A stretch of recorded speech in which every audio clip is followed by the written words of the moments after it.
Halina tignan ang mga laruan ng ating kalaro na si Maria at Juan, Robot, Manika o Tau-Tauhan. Tara na at sumama sa pangongolekta.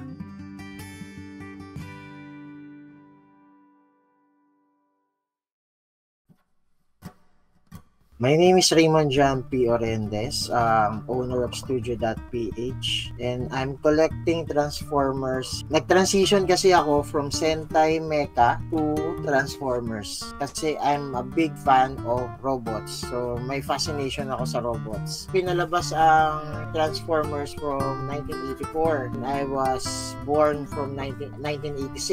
By 1996, naging fascinated ako doon sa animation and then mismo dun sa laruan. But due to financial constraint, hindi tayo nakabili nun. So when nagkaroon tayo ng means na para bumili, ayun na, nag-start na tayo mag-collect. Up to now, nakakabili-bili. Yung first na nakuha ko when I'm transitioning to the Transformer collecting is Galvatron from the Transformer movie line to eh. Ito yung nagpo-form as a jet. So ito yung Megatron na parang hindi siya Megatron ang dating. So yung pricey ko na is this. As you can see, ito yung pinagmamalaki ko ever since eh. So this is a G1 Predaking. Ang story about this one is nakita ko siya sa isang shop along Green Hills. Dahil gustong-gusto ko siya, tinago ko siya kay Mara. Tinago ko kay Mrs. na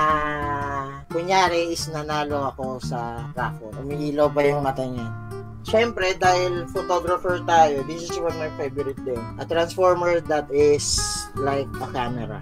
Dahil mahilig tayo sa sale, I'm checking out those, yung mga transformer na nagsisale. Tinitingnan ko lalo na pag pag yung Toy Kingdom o kaya Toys R Us o kaya any other toy store na nagsisale. Sinecheck ko kaagad kung may transformer na nahahalo sa sale nila. Pag may medyo mahal naman, pag nakita ko gusto ko, I'm thinking it 3 beses kumbaga or 7 days. Pag gusto ko talaga, bibilin ko. Pero kung kayang makita na isi-sale uli siya o mabababa ang presyo, dun ko siya bibili na lang.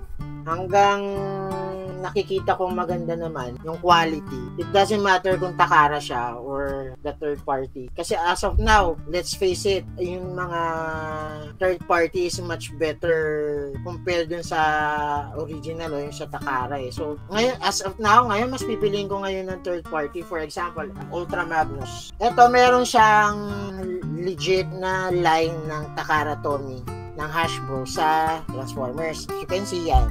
It's called Deformation. Pero ito, nakita ko siya sa online is the same thing as the Transformer na legit. So, niisip ko, bakit pa ako bibili ng legit? Kung meron naman. So, ang una kong advice is, check nyo kung may budget kayo. Kung kaya ng budget, kung kayang isiksik, lalo na kung may family ka, go! Walang problema. Kung hindi, kung gusto mo talaga magkolekta, hintay ka lang ng sale. Wala namang masama sa sale as long as bibili ka ng gusto mo. Second one, kung mo itatago sa pamilya mo, lalo na sa misis mo, wag mong itatago. Patlo, enjoy. Pinaka-importante, enjoy. Wag kang mai-intimidate sa mga fellow collectors mo. Baka yung iba kasi dyan, ang collection mo, puro Hasbro, puro Takara, sa'yo, puro third party. Wag kang ma-intimidate sa kanila. Una sa lahat, that's your collection. Second one, dyan ka nag-e-enjoy. So, pakialam nila kung nag-e-enjoy ka in collecting different kinds of brands. So, yun.